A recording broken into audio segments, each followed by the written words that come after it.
bachelor party or bachelorette party. To me, it sounds like I'm gonna go jump off it.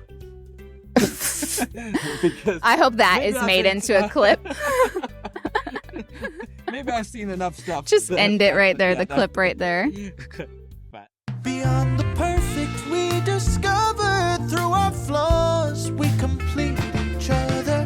Better than perfect we stay, through every fault we find our way. I'm very impressed. We're literally in the middle of the ocean, and it hasn't normally been this rough. And the reason I can't even get in is, it's normally not this high either. And in fact, I feel like it's getting rougher by the minute. But it is sunny.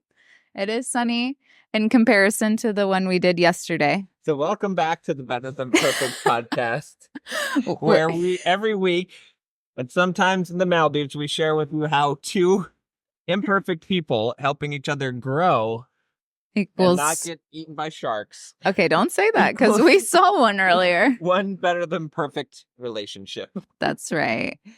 That's right. Yeah. Yeah, John wasn't even supposed to be holding on to this ladder for this. He was like, I'll just go out. I mean, I don't need to hold on. I mean, you could until you get swept out and I have to blow the whistle. But yeah, I mean, if you don't know by now, John and I like to do crazy things like this. Not crazy things as in go way out there. We tried that this morning. But here's a crazy that didn't work about it. This trip is because we're staying in this nice place, but we did. I think we talked about last week, but San Francisco 2 nights, Palace Hotel, Singapore 3 nights at the Andaz, and then Thailand, Bangkok 3 nights at the Waldorf Astoria. Yeah, and then here we are for 5 nights at the Le Meridian. And then we're going to be at the Alila. In a beach villa. Yeah, for another 4 nights, then fly back. And then we flew halfway around the world, and then we're continuing. Yeah, we're going to circle the globe. Yeah. And we flew United Polaris on the way here. Mm-hmm, to Japan. Yeah, to Japan, and then to Singapore. Oh, Singapore. We flew from Japan to Singapore on Singapore Airlines. Right. In business class. Mm-hmm. And then we're flying United Emirates all the way back from... Not United. Just Emirates? Or is it United Emirates? No, I think it's Emirates. You said United Emirates. We're flying the Emirates in business class to Dubai, and then from Dubai to Toronto. So... Yeah. Oh, no, Montreal. But the crazy thing about all that is that it's about a retail value of $54,000, which is insane. But we paid $4,000 for it because of points and the points. And honestly, it would have been even cheaper than that if you didn't have to take seaplanes to get out here in the Maldives, which that's pretty expensive per person. Yeah, if you didn't have the seaplane, if we were like to add another over 2,000 to the trip, we would have done the whole thing for 2,000. Yeah. Right. So, but yeah, so shout out to Trevor. Yes. Who we actually got to meet in Thailand. Yeah, we met him in person. Yeah. Before I got sick. Yeah. John got violently ill, like violently, to the point where our second full day we had in Thailand, we spent mostly inside, but that's okay because he was very sick and I wouldn't have wanted to drag you through the streets of Thailand like that. I wouldn't want somebody to drag me through the streets of Thailand like that. But we did go to a scalp salon that day later in the evening, and that was really cool, and you can definitely tell the difference. But Trevor, I was going to say, shout out to him, milemethod.com.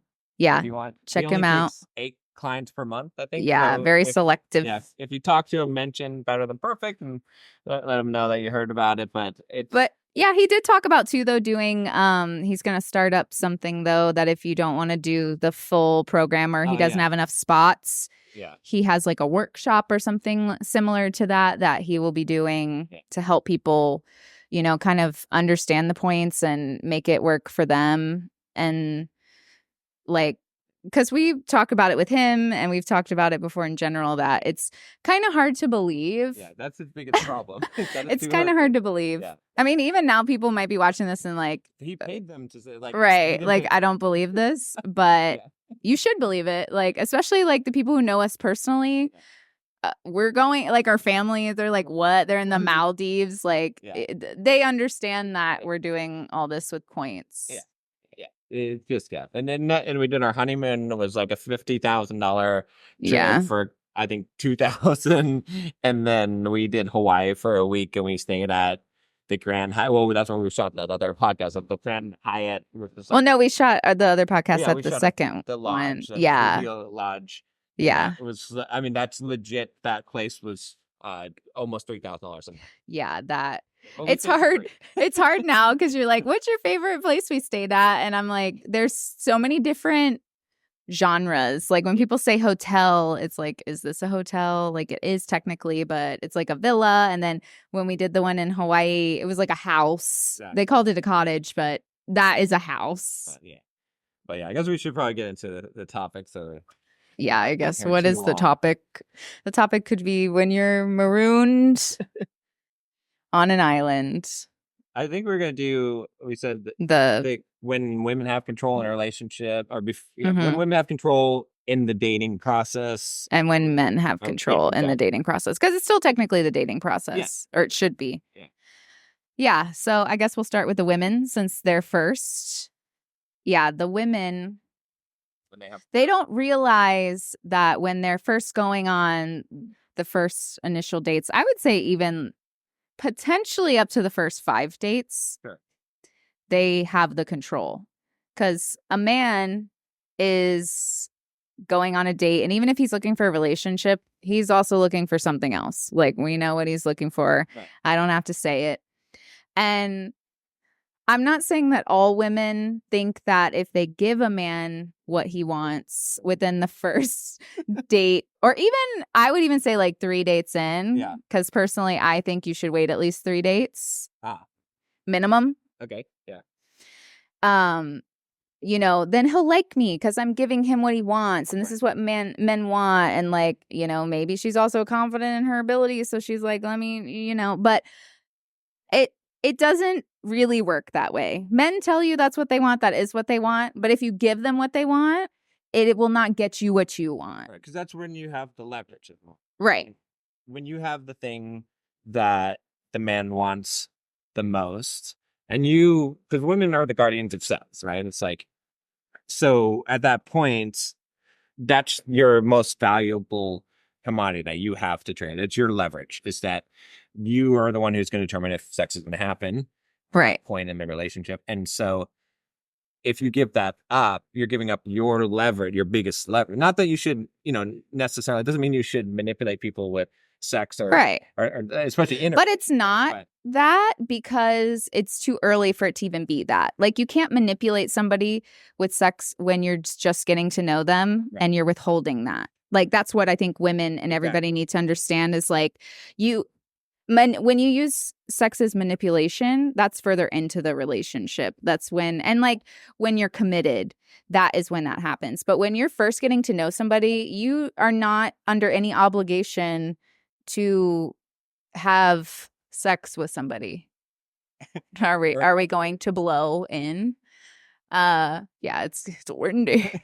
But that's the misconception, right? Like, it's not manipulation. And maybe men view it that way and they get mad. And then maybe women are like, I don't want to do that, you know? And maybe they do want to be intimate with somebody. But here's the thing that women need to understand. Even if you want to be intimate with him on the first date, don't do it. Right. Yeah. Like I said, hold out to at least the 3rd date, because then by that point, you'll either want to do it more, which will make it a better experience, or you won't want to at that point and you realize that you don't really like him. Right. For, you know, the compatibility that you guys have. And I feel like a lot of women, especially if they've dated a lot and, you know, they haven't had a lot of luck, sometimes they might start resorting to, well, I just want anybody to like me. Like, they're not saying that, but they're acting that way. And so they do try to give the man all these things that he hasn't earned yet either. And just like we've done an episode about how men, try to give women all these things that they haven't earned. Right. You can't give a man something he hasn't earned. And he should earn having sex with you. And that should be what he is earning. Yeah. Yeah. People are going to have to, I mean, that's a good sound. But here's the thing. It's true, though. It is true. And I'll tell you why. Is because what it really translates to is that he needs to put in the effort. He needs to show, right, the actual courtship process, right? Because if he can just hook up, right, that's what most men want. That's when they're on a dating app, they're looking to hook up. They're like, but he's not taking a girl to dinner to hook up. You know what I mean? I mean, he wants to, but he's not going to take a girl to dinner and pay for dinner in order to get that. But that is what he wants at any time, like a man's not going to say no to that. Just getting nervous on it. But what I'm saying is that it's like he has to put in an act. Like, as a woman, you want to make sure that he's going to put in an effort. Right. And if you give it up too early, you're more likely to lose him, because in order for a man to fall in love or to really want something more, he needs to get to know you more and has to put in an investment. Well, anyone has to put into an investment. Right. And that's what creates attachment. But if you have required minimal investment from him and he's gotten the main thing that he wanted, then why doesn't he just move on? And most of the time he's going to. Not to say that always happens. Like, sometimes you have a magical connection and, you hook up on the first date and everything is great. Right. But a lot of times women give up that leverage so easily. Right. And so then the guy doesn't have to put in effort, because, look, you've heard that whole saying, why buy the cow if I can get the milk for free? And that's kind of the idea behind it, is like, a guy is not going to invest time and money and energy. Right. If you're just giving it away. Right. And that's a huge thing, because a lot of women will tell you, oh, well, they'll go on some dates with some guy and she'll really like him. And she'll be like, I did everything. I was so nice to him. I did all the things that he wanted me to do. I gave him everything that we talked about, like, that he wanted, and showed him that I'm that. Why doesn't he like me? And it's like, because that is not what it's about. And it kind of goes back to one of the episodes we did about, like, girl game and guy game and things like that, and being mysterious. And it's not to be deceitful, but it's because when you do give everything right off the bat, then you are more hurt and you do take it personally, or you do try to turn a situation that isn't, the best situation for you into something that it's not, if that makes sense. Like, you end up making the wrong decisions. It's a sunk cost fallacy. You've already put in, given up something that's valuable to you, right? And so now you're chasing what you've invested. Right. Because you got to get something out of it, because you put all this effort into it. So now you have to get something from this person or from this situation. You're trying to make that guy become the one that. Right. Which a lot of women do that. And that's also, I think, why they end up not respecting the man and all that stuff, is because they've, kind of turned him into somebody that he wasn't, or, assumed he was going to change. Multiple people do that. But a lot of women do that. And a lot of women, too, it's a lot of pressure. I want to have kids. I want to start a family. My biological clock is like, I want to find a guy. Like, and not all women do that, and I don't think they should rush it. Right. But it's also like, as a woman, you're like, okay, if you're still single in your 30s or mid 30s, you do kind of feel like, well, I want to get married. I want to have kids, and you don't want to rush it, but you want to find the right person. And it's a complicated situation for them to be in, but they'll have better luck if they realize that they have the power in the beginning and, walk away if they need to walk away. Definitely, like I said, wait at least till the third date. I mean, honestly, just try not to do it on the first date. Like you said, I'm not saying that it never works out, but like you said, a man, why does he need to invest if you've given him everything that he wants? And this is coming from someone who, for lack of a better term, taught guys, coach guys on pickup, right? So, and I taught them how to pick up girls and from a bar that they just met or whatever, not even a date, right? And bring them home. And, you know, it might seem contradictory, and a lot of guys will tell you, no, you should, like, don't be a prude. Don't, you know, and, but that's them tricking you. Wait, look, you want to filter guys like that, right? I mean, right, exactly. Unless that's what you're looking for, okay. But in general, if you're looking for a relationship, you want to filter guys like that because when I'm coaching those guys, right, are they thinking, oh, I'm going to hook up with this girl and make her my girlfriend? No, they're thinking, I'm going to hook up with this girl tonight. I'm going to hook up with this girl the nejust night. I'm going to go to this bar, this nightclub. Right. You know what I'm saying? Yeah. If they had some resistance, I'm not saying that that's going to make it. But men act like they don't like resistance, but in the beginning they like resistance. Look, and I was in that mode myself when we met, right? And then, but you tried, and I shut it down. Right? But then, you can flirt, right? But I saw that you're interested. You had a high standard for yourself. You're a valuable person. I had fun with you. I wanted to get to know you more, so I did end up going on more than one date. Had I just got my way very simply and easily, I probably still would, you're amazing. I would have gotten more, but it just makes it less likely, right? Because I'm like, okay, well, I got what I came here for. Do I need to really know more? It's like, right. So even though a lot of people will tell you otherwise, this is the truth. This is the real thing that, and guys will get mad. They'll say this. They'll say, oh, well, she makes me wait. She makes the blue-pilled simp beta guy wait, but she gives it up for Chad on the first night. She runs over to Chad's house from Tinder and stuff. And there might be some truth to that, but that doesn't mean that's a smart strategy. That's why she doesn't get Chad. That's why she doesn't get the guy potentially, right? It's like, you should make them all wait. Right.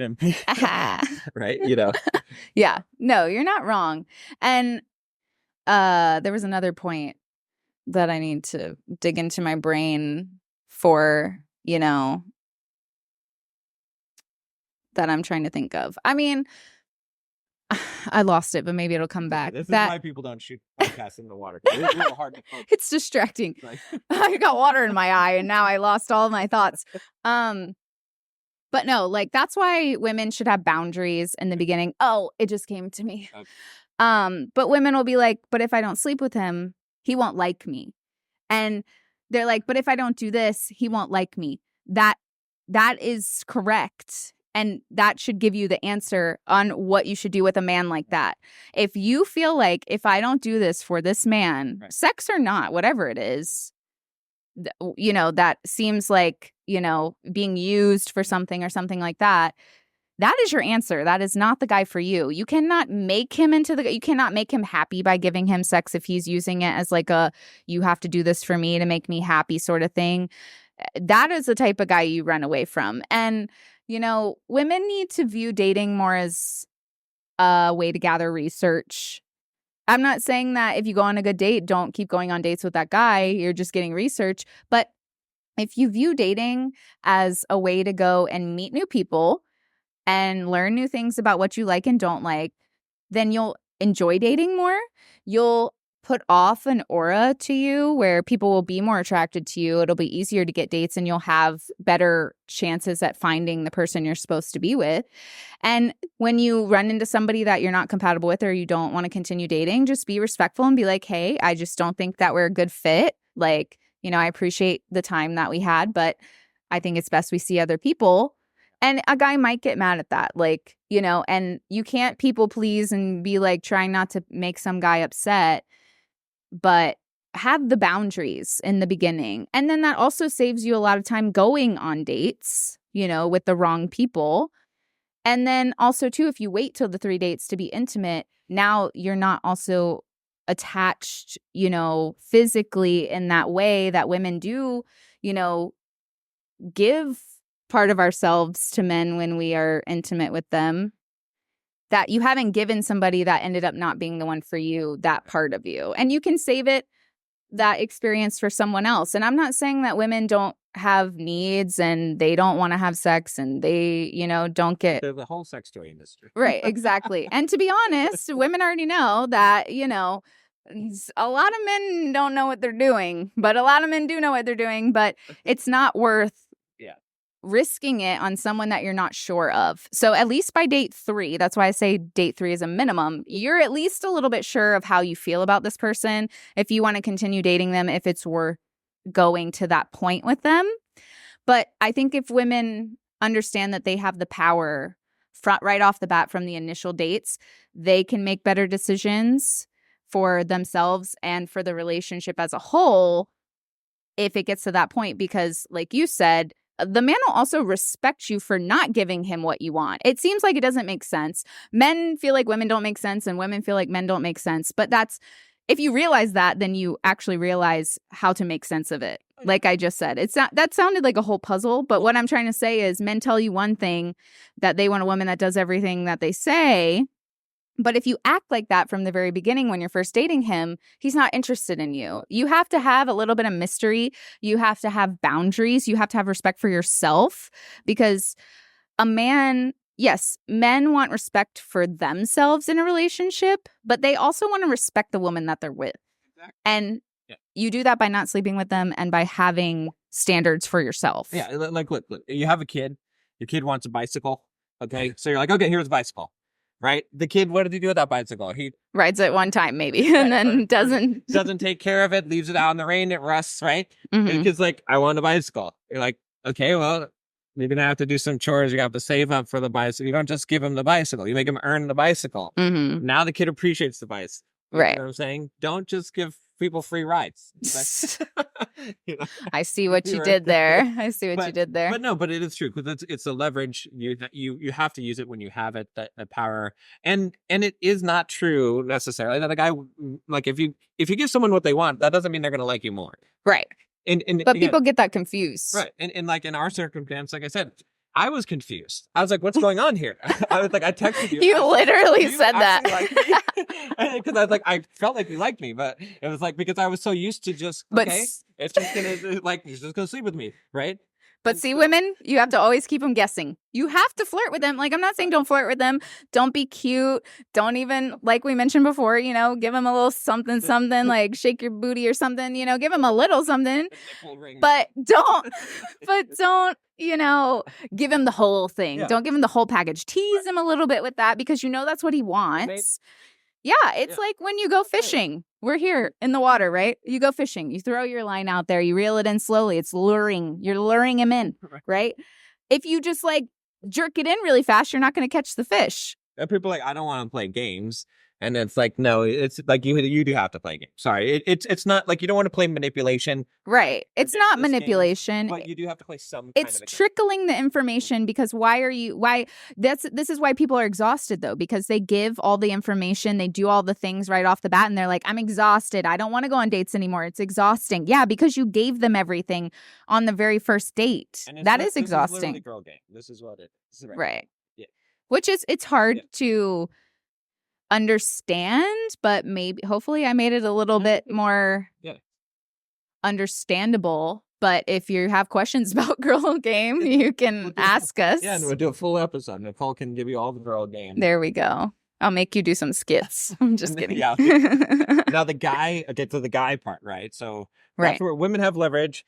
In the very beginning, the sex is the leverage, right? Women are the guardians of sex. Guys are the guardians of command. Right. So this is where I see so many guys making the mistake of just giving this up too easy. Not to say that you should have a fear of commitment and not commit. You should do that when you find the right girl. Mm-hmm. However, before you commit, right, at the point where, and never ask for commitment as a guy. That would be like a woman asking for sex, right? If you're going on a date with a girl and she's like, can we have sex tonight?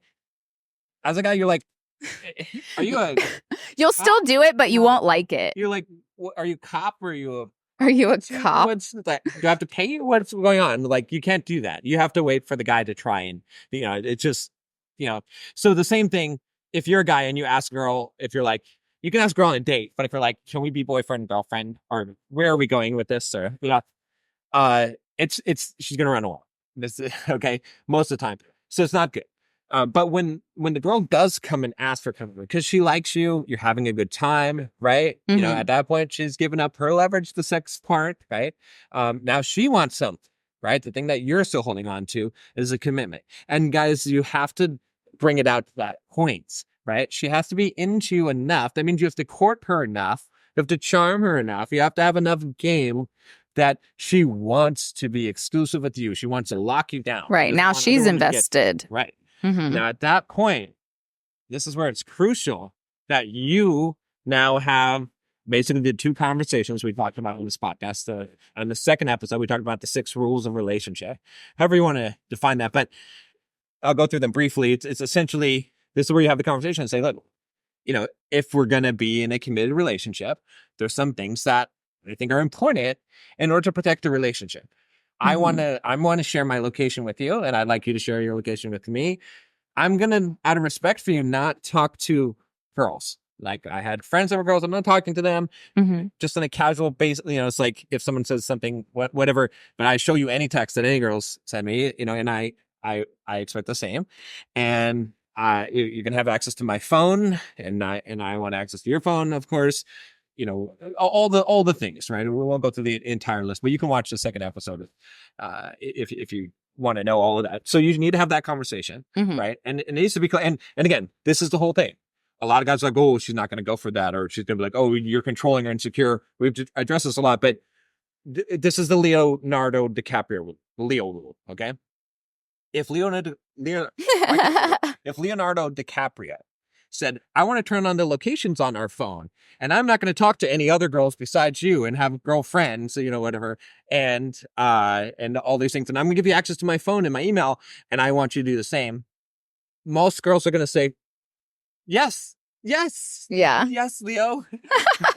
Right? They're going to be excited about that. If she's not excited about it with you, it might be time to dump her. It might be time to stop dating her. Doesn't value you as much. Or you haven't proven yourself to be that trustworthy guy that she thinks is high enough value. So, so that's something to consider, the Leo rule. Okay, we're going to call that the Leo rule. Okay, and then the second thing that you need to do with leverage is you need to have the captain of the ship talk, which again, I think we talked about it in one of those episodes. I think it was like one of the second one, maybe. Yeah, it might have been. But it's basically where, you're saying, look, if we're going to be in this relationship, I'm going to be the captain of the ship. I don't have a co-pilot. In a sense, like, I am the one who's the captain. I'm a good captain. I go down with the ship. I am responsible for the crew on the ship. I put the crew first. You know what I mean? I put everyone else first, then myself. Good. And I will do a great job of leading you. But you do have to trust me. And I'm always going to be the captain of the ship. And again, you can, I'm giving a very short version of it. You should give a more detailed talk about this, but essentially you just have to, however you want to do it, you don't have to do the ship thing if you don't want to, I think it's a good analogy, but you just have to make it clear, and she has to be on board with you being the leader in the relationship and her trusting you enough to lead. Right. And if that's not the case, again, maybe it's not time for committed relationship yet, or maybe it's time to move on. Right. But if you have a woman who has agreed to those 6 things and has agreed to the captain of the ship talk, and now you're going to commit a relationship with her, guys, you're not worrying about her cheating on you. You're not worried that she's going to divorce you and take your stuff. Like, she's already valued you and showed you that she has enough commitment and trust for you as a man that she's willing to let you lead, and she's a keeper. So, right. And this is where you have that leverage. If you try to have this conversation later in the relationship, after you've already given her commitment, which is what she wanted, just like a woman giving up sex too early, you don't have as much. You should still have the conversation. Right. But now she's just going to say, well, you didn't say this earlier, or like, say, see you later. Right. I don't want to do this. This isn't the deal. So that's why you have to do it then. Right. And I mean, I'm genuinely curious for the women who, and pay attention, everybody. These are the stipulations. If you're a woman who, like John just said, values your man, you respect him, you guys, have that sort of respect, and you value each other's feelings, so you don't hang out with friends of the opposite sex and things like that and whatnot. Where, I guess, is the resistance? Like, right. Where, like, what woman who values all the things that you just mentioned wouldn't want that? And I want to know what the women who don't want what you just said, why they don't want it. Right. Because in my opinion, most women that I know personally, if their man was like, hey, like, let's not talk to other people of the opposite sex like that because it's just not very respectful to each other. And, let's have each other's location so, we can make sure that each other is safe and what's going on and, all those things like that. Like, why wouldn't a woman want that if she is with a man that she respects and values? I want to know that. So if you're a woman that respects and values the man you're with, but you guys don't, do those sort of things, why don't you do it? And sometimes I'm like, is it because they've never had their trust broken before and they just have very deep trust in each other? Which, like, I'm not saying that we don't have trust in each other, but I'm just saying that, like, I'm just wondering what it is, because a lot of people like to rush to, well, you don't trust your partner. And that is not the case. It's actually like, I admire you more for wanting to respect our relationship in that way. And I think that that is a way to respect our relationship, because those are things that I would want on my own, and I'm not having to ask you for that. And as a woman, I feel like we're normally the ones that have to be like, hey, you want to share your location? Or hey, like, can you not follow girls on Instagram and like their pictures? It's normally women asking for those things. So what woman wouldn't want a man to do those things himself? And then, I mean, obviously he would respect it and expect it in return, and I think that's understandable. Yeah, my question also would be for women that still are opposed to that. Again, if Leonardo DiCaprio asked you that, or whoever, fill in your hunk, whatever you want. Your hunk. Yeah, you know what I mean? I can't think your of celebrity crush. If you're old Brad Pitt, or, if it's like... If you're old Brad Pitt. Or Richard Gere, if you're really old. Oh, God. I don't know if that's our demographic that are watching this. The guy from Superman or whatever, it's like whoever, or Thor, whatever. You can fill in whoever you want. But if that person, your celebrity crush, whatever, asks you those, would you not be thrilled that he's not going to go out on bachelor party to Vegas? Right. You know what I'm saying? Like, and would you not be willing to give that up yourself? It's like, so, and that's not for, that's for you to answer for yourself, right? Right. And to really evaluate. And then if you are saying, if you're still like, no, I still wouldn't do it, then I don't know what to tell you. But if you would for some other guy that's your celebrity crush, and that would be okay, then you have to really evaluate, one, is this actually the guy that you want to be with? Right. And two, like, do you, what are you actually looking for? What are you actually valuing? You know what I mean? I would say, are you just falling into the normalcy of dysfunctional relationships, which that might cause people to be upset. But when I had these myself, so I'm not being hypocritical. Right. I had plenty of relationships before you came along and dated plenty of people that I was in the same normal, like people acting like it's normal to live in these dysfunctional ways. Like I would go on girls' trips when I dated somebody, or I would, go out without my partner, things like that. And it didn't feel abnormal to me because society has normalized that. And it has normalized that to the point where they're like, if you don't do it like that, then you're not independent, and then you're relying on somebody, and you can never rely on somebody. You can only trust yourself, which creates fear in people. And we're not saying to be codependent in the sense of you can't do anything ever without the other person, but you shouldn't want to experience a lot of things in life when you are with somebody that you value so much without the other person. Right, exactly. And I don't like to bring this up too much because there's so much details in my background that we did a whole episode on it, and maybe we can do another one. But, in the relationship that I was in before I met you, had there been these things in place, I would have not been able to get away with what I like, right? Obviously. So again, I'm not condoning it. I'm not, I'm just saying that take it from someone who did step outside of a relationship, right? And again, there's more context to it. It's definitely a wrong thing for me to do, but I'm saying it so you can understand that there would have been no way possible I wouldn't be able to do what I was doing had I not. If your locations were on, if all, I would have just had to leave. I would right. have just had to exit the relationship and say, I'm out. I'm not doing Right. And Which that's- would have been the better thing, but you're emphasizing the point that these are important things to have. And that's how relationships should end. They shouldn't end with someone cheating. Right. Because it just makes all...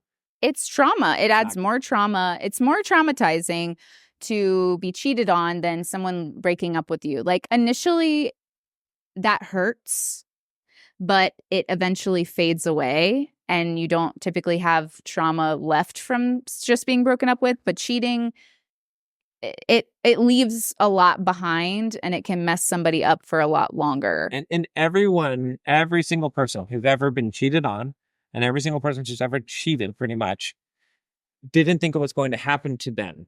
They thought they trusted their partner. Right. They wouldn't have been with their partner. Right. So, exactly. So what I'm saying is that when people tell me in the comments that are like, "Oh, I trust my partner, it's different with us," it's you genuinely believe that. Right.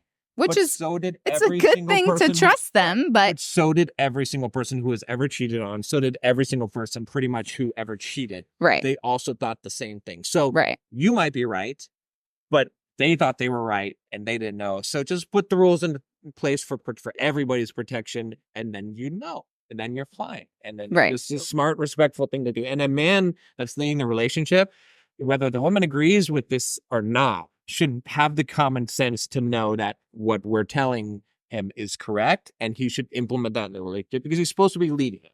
So he's supposed to say, these are the things that we need to be doing. Right. And women, I know women get very upset, or they're scared that men can be controlling because either they've been in a relationship with a man that's controlling, or they're just fearful of that as a woman because they know what that can entail, with abuse and things like that. But women need to trust their intuition. They need to trust themselves. They need to tap into that feminine part of them that is like, is this a good man, or is this man being controlling, or is he having boundaries? Which there is a difference, and we've told you guys what the difference is. Something touched me. We did a whole episode on that.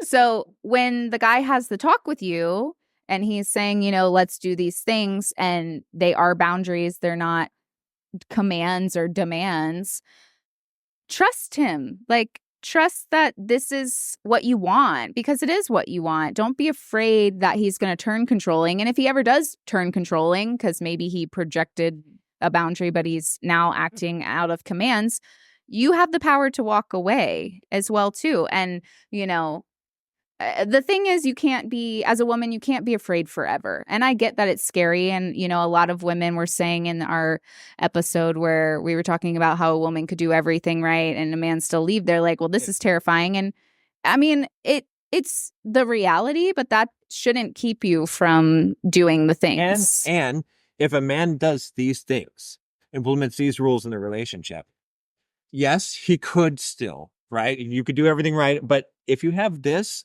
it's like having an insurance policy. Right. He's showing you he's investing in you as well. Because it's not just he's not cheating, he's actively preventing cheating. Right. Exactly. So that's a good, you see what I'm saying? Like, that's a guy you want to keep. Right. And not call him controlling and insecure. Because you could lose a very good guy by calling him controlling and insecure. Right. And then you want to go back to him. And then by that point, you can't, because you've burned the bridge. Yeah. It's also very dangerous when a person just trusts you so much. They trust they don't care where their partner's at or what they're doing. And that feels like they don't care enough about you. Exactly. Well, you said it. I don't know if you said it on the podcast, but you said it best one time, where if you have a parent that just trusts you, if when you were a kid, that to go do whatever they want, they didn't even give you any rules or anything, you don't feel loved. Like, that child wouldn't feel loved. Yeah. They'd be like, why? Like, why are you letting me do everything? Even though that's what they want. Right. And even though a child's brain thinks they know better and that's what they want and they're getting what they want, the reality of being a human kicks in and is like, well, does my parent even care about me? They're just like, go ahead, bye. That doesn't make somebody feel like they're invested in them or care about them. Right. It's like if your partner was like, I'm going to go jump off a cliff, and you're like, I trust you. You're fine. It's like, I trust you're not worried you that they're going to get, okay. That indicates a not caring. That's right. Right. It's like, so that's what when people say, I'm going to go to a bachelor party or bachelorette party, to me, it sounds like I'm going to go jump off Because I hope that maybe is I've made been- into a clip. Maybe I've seen enough stuff. Just end it right there, Yeah, the clip right there. But okay, I think we pretty much Hit the nail on the head. nailed it. Nailed it. Oh, well, what is our thing for the week? I mean, we talked about in the other episode that Yeah. there were like a few things, but it's really just what we talked about before, that we're just personally working on things that we each need to work on. Yeah. And we're it's just making us going to stronger. continue to do that. Yeah.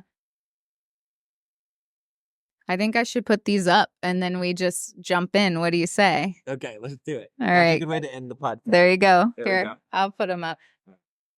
Since I'm already halfway. Whichever cameras are still rolling. We'll see. I don't think they'll blow away, right?